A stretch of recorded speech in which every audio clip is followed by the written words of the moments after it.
Welcome রানিস কিচেনে একটা নতুন রেসিপি, সেটা হচ্ছে মোচাটাকে ভালোভাবে ছাড়িয়ে নিয়েছি। ছাড়িয়ে নেওয়ার পরে কেটে নিয়েছি, কুচি কুচি করে কাটা হয়ে গেছে। এটাতে লবণ হলুদ দিয়ে আর অল্প একটু জল দিয়ে এটাকে প্রেশারে খুব ভালো করে সেদ্ধ করে নেব। প্রেশারে সেদ্ধ করলে খুব সুন্দর সফট হয়, আর এমনি কড়াইয়ের মধ্যে করলে একটু ঝরঝরে টাইপের হয়। তো সফট খেতে চাইলে প্রেশার কুকারে অবশ্যই প্রয়োজন। তাহলে চলো প্রেশার কুকারে এটা সেদ্ধ করে নিই। এই যে বন্ধুরা, প্রেশার কুকার থেকে মোচাটাকে বের করে নিয়েছি, জলটাকে পুরো ফেলে দিয়েছি। আর এটাকে একটু হাত দিয়ে চটকাবো, তার জন্য একটা গামলার মধ্যে রেখে নিয়েছি। চলো তাহলে এর মধ্যে কি দেব সেটাও দেখিয়ে দিচ্ছি। মশলাটা বাদ দিয়ে, মশলাটা পরে দেখাও। মশলাটা সিম্পল, একদম শর্টে রান্নাটা হবে। এটা নিয়ে নিয়েছি আলু, যেটা আলু দিতেই হয়, সেই জন্য আলুর সঙ্গে আলুর মধ্যে দিয়ে দেবো হচ্ছে লবণ আর হলুদ দিয়ে আলুটাকে ভালোভাবে ভেজে নেব। তার আগে ভাজবো হচ্ছে ইলিশ মাছের মুড়ো। ইলিশ মাছের মুড়ো নিয়ে নিয়েছি দুটো। ইলিশ মাছ দিয়ে মোচার ঘন্ট দেখাবো। চলো তাহলে বন্ধুরা, আমি ইলিশ মাছের মুড়োটা ভেজে নিই। সেটা হচ্ছে সর্ষের তেলে, কোনো মতেই সাদা তেলে হবে না। সর্ষের তেল হচ্ছে বেটার অপশন মানে কি, এটা মানে ইম্পর্ট্যান্ট, আর কিছুই না। সর্ষের তেলেই ভালো লাগবে জিনিসটা। এই যে মুড়োগুলো তেলের মধ্যে দিয়ে দিয়েছি, এইটা ভালোভাবে একটু ভেজে নেব।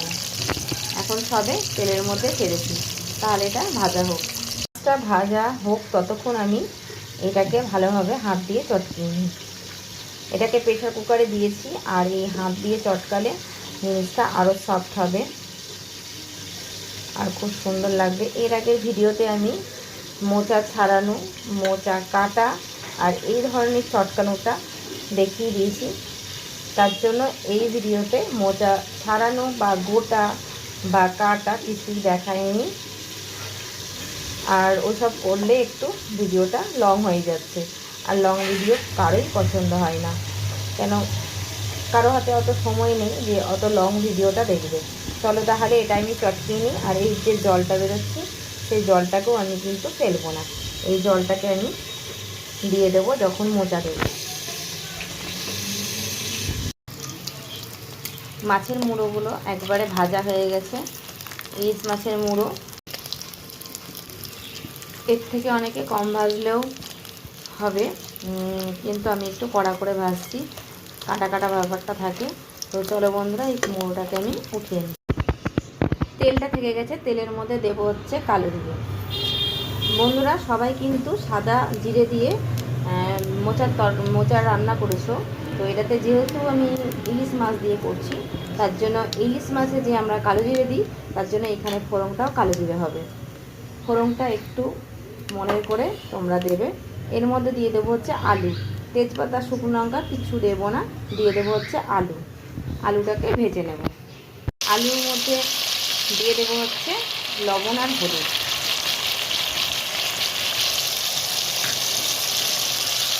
এটাকে ভালোভাবে মিক্স করে নেব। মিক্স করে এটাকে আঁচটাকে বাড়িয়ে এটাকে একটু ভেজে নেব। চলো তাহলে আলুটা ভাজা নিয়ে যাই। আলুগুলোকে ভালোভাবে লাল করে ভেজে নিয়েছি। এত লাল করে না ভাজলেও চলবে, তবে আমি একটু লাল করে ভেজে নিয়েছি।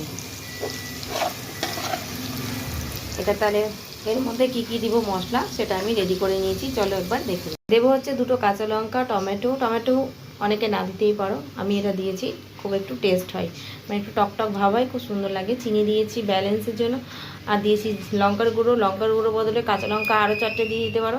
লঙ্কার গুঁড়ো আমি দিয়েছি, অনেকে স্কিপ করতে পারো, কিন্তু বেশি ভালো লাগে। যেগুলো যেগুলো দিচ্ছি সেগুলো দিয়ে করে দেখবে, দারুণ লাগবে। এটা হচ্ছে ধনে গুঁড়ো, আর এটা হচ্ছে জিরে গুঁড়ো, আর কোনো আদা রসুন পেঁয়াজ কিচ্ছু লাগবে না। চলো তাহলে মশলাগুলো দিয়ে দিই। তেলের মধ্যে মশলাগুলো দিয়ে দিলাম, আর একটু সামান্য জল দিয়ে মশলাটাকে রসে বানিয়ে নেব। একটু জল দিয়ে নিলাম, মশলাগুলো যাতে পুড়ে না যায়।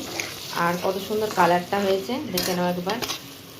আর আলুগুলো অলরেডি আমার সেদ্ধ হয়ে গেছে, আর টমেটোটা একটু গলে যাবে আমার মোচাটা কষতে কষতে।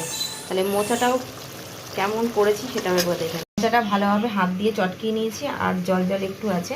এই মোচাটাকে আমি এবার দিয়ে দেবো হচ্ছে কড়াইয়ের মধ্যে।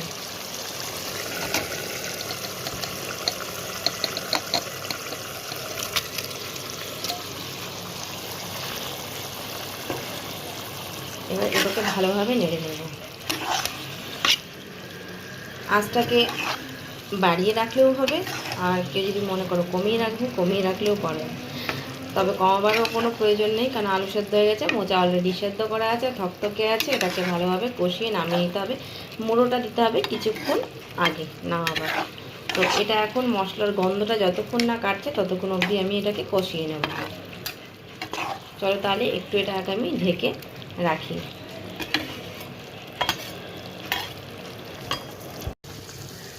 জলটা শুকিয়ে গেছে, আর খুব একটা শুকায়নি, থকথকে ভাব হয়ে আছে। এর মধ্যে দিয়ে দেবো হচ্ছে ভেজে রাখা মুড়োগুলো। ভালোভাবে মুড়োটাকে এর মধ্যে মিক্সড করে নেব। একটু এর মধ্যে ঢেকে ঢেকে কম আছে জিনিসটাকে আবার একটু কষিয়ে নেব। এর মধ্যে ঘি পড়বে না, গরম মশলা পড়বে না, যা মশলা দিয়েছি সেটাই। একদম সিম্পল রান্না, চট করে তোমরা করে ফেলো। আর ভিডিওটা কেমন লাগলো অবশ্যই আমাকে বলবে, লাইক করবে, সাবস্ক্রাইব করবে, একদমই ভুলবে না। চলো তাহলে এটাকে আমি একটু ঢেকে দিই। যখন মোচাটা খাবে তখন এই মাছের মুড়োগুলো যখন চাওয়াবে দারুণ লাগবে খেতে। চলো, এটা কিন্তু সাদা ভাতের রেসিপি, সাদা ভাত দিয়ে জমজমাটি একটা রান্না। এটাকে পুরোভাবে মোচা দিয়ে আমি এটাকে ঢেকে দিলাম। আর মোচাটা যেহেতু আমি হাতে চটকে নিয়েছি, তার জন্য এর মধ্যে আমি এইগুলোকে আর ম্যাশ করলাম না, এটা গলেই গেছে আলুগুলো। এটা ভালোভাবে কম আছে আমি এটা কষিয়ে নামিয়ে নেব। আর কেউ যদি মনে করো এর মধ্যে একটু ময়দা দেবে তাও দিতে পারো, আমি এটা দেখিয়ে দিচ্ছি। এই যে ময়দা আমি নিয়ে নিয়েছি, ময়দাটাকে হালকা এইটুকুনটা ময়দাকে ভালোভাবে এর মধ্যে দিয়ে দিলাম, তাহলে এটা আরেকটু ভালোভাবে ব্লেন্ড হবে। দেখো খুব সুন্দর হবে খেতে, আরও চিজ টাইপের লাগবে। চিজের জিনিস খেলে যেমন লাগে ওই রকম একটু ভালো লাগবে খেতে। আমি এটা একদম করে দেখেছি, আর এত সুন্দর লেগেছে খেতে, সাদা ভাত দিয়ে জমে গেছে। চলো তাহলে বন্ধুরা, আজকের মতন এই ভিডিওটাই, পরের ভিডিও পাওয়ার জন্য সাবস্ক্রাইব। Bye bye. এটা একটু কমিয়ে দেখি, আবার পরে আবার খুলে তোমাদের দেখাবো। এখন একটু কমিয়ে ঢেকে রেখে দিলাম। এই যে বন্ধুরা, মোচার ঘন্ট একদম অলমোস্ট ডান। দেখো কত সুন্দর হয়েছে, দারুণ হয়েছে। এর মধ্যে ঘি গরম মশলা তো পড়বেই না, আর দারুণ টেস্টি হয়েছে। সব কিছু ঠিক আছে, তোমরাও একটু টেস্ট করে নাও। আজকের মতন বাই বাই।